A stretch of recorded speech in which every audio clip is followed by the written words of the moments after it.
అందరికీ నమస్కారం. నా గొంతు అంత బాగాలేదు, బట్ అందరికీ కూడా శంకర్పల్లి నుండి వచ్చిన ప్రతి ఒక్కరికి కూడా గోవర్ధన్ రెడ్డి గారి ఆధ్వర్యంలో వచ్చిన మీకు అందరికీ కూడా స్వాగతం చెప్తా ఉన్నాను, నమస్కారాలు చెప్తున్నా మీకు అందరికీ. పెద్దలు గౌరవనీయులు మన వర్కింగ్ ప్రెసిడెంట్ గారు సోదరులు కేటీ రామారావు గారికి, పెద్దలు గౌరవనీయులు మన ప్రతిపక్ష నాయకులు కౌన్సిల్లో మస్తుంచారి గారికి, అదేవిధంగా పెద్దలు గౌరవనీయులు మాజీ హోంశాఖ మంత్రివర్యులు మహమ్మద్ భాయ్ గారికి, అదేవిధంగా లక్ష్మారెడ్డి గారికి, పెద్దలు చంద్రశేఖర్ రెడ్డి గారికి, వేదిక మీద ఉన్న అందరికీ కూడా పేరు పేరున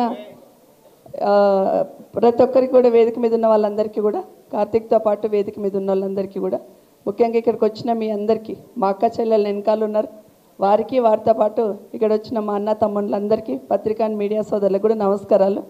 చాలా సంతోషం. గోవర్ధన్ రెడ్డి గారు వెనుకనే సరే ఒక అడుగు వేసినట్టు మనిషి అటు మనసు ఇటు అనేది పనిచేసిండు అనేది అర్థమైంది. స్వాగతం చెప్తున్నాం పాటలోకి. స్వాగతం మీకు, మీతో పాటు అందరు వచ్చిన సోదరులకు అందరికీ కూడా మనస్ఫూర్తిగా స్వాగతం చెప్తా ఉన్నాం.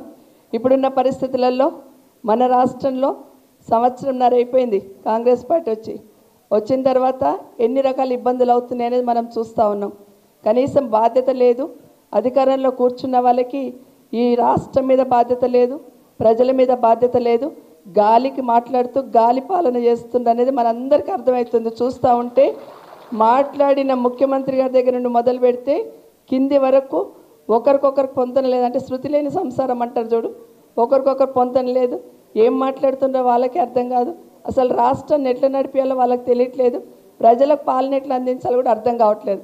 ఎందుకంటే సంవత్సరం నుండి చూస్తున్నాం ఊళ్ళో మనకు అందరికీ కూడా ఇక వచ్చే ఇందిరమ్మ ఇండ్లు వచ్చాయి అంటారు, ఇక వచ్చే ఇస్తున్నాం రేషన్ కార్డులు వచ్చాయి అంటారు. ఒకటి కూడా కనీసం మన వరకు ఒక్క పథకం కూడా అందింది లేదు.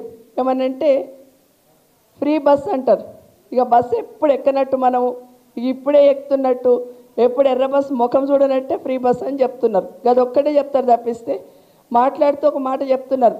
మనం చేసిన పథకాలు, మనం తెచ్చిన పనులు ఇంటింటికి పోయి చెప్పాలంట. అసలు ఏం చేసిండని చెప్తారు, కాంగ్రెస్ పార్టీ వచ్చినాక ఏం చేసిండని చెప్తారు అనేది స్పష్టంగా అర్థమవుతుంది.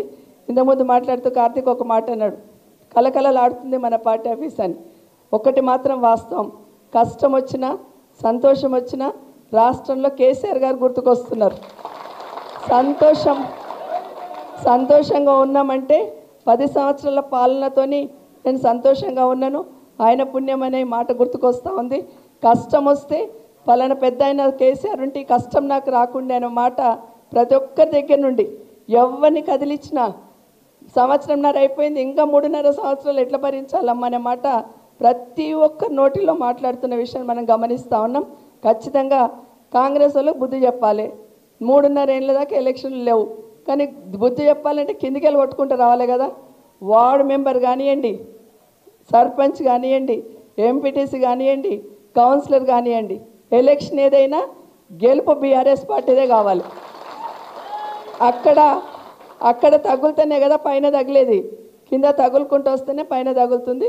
ఖచ్చితంగా ఆ విధంగా అందరు కూడా కొత్త పాత లేకుండా అందరం కలిసి వచ్చిన వాళ్ళందరం కూడా, పాత వాళ్ళందరూ కూడా కలిసి శంకర్పల్లిలో ఖచ్చితంగా మున్సిపాలిటీలో కానీ మండల్లో కానీ చేవేళ్ళ కాన్స్టిట్యున్సీలో మొత్తం రంగారెడ్డి జిల్లాలో బీఆర్ఎస్ పార్టీ జెండా ఎగిరేటట్టు మనమందరం పనిచేద్దామని తెలియజేస్తూ గోవర్ధన్ గారు వాళ్ళ టీం అందరినీ మరొకసారి స్వాగతం చెప్తా ఉన్నాను.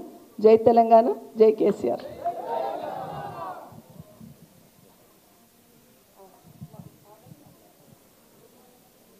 పెద్దలు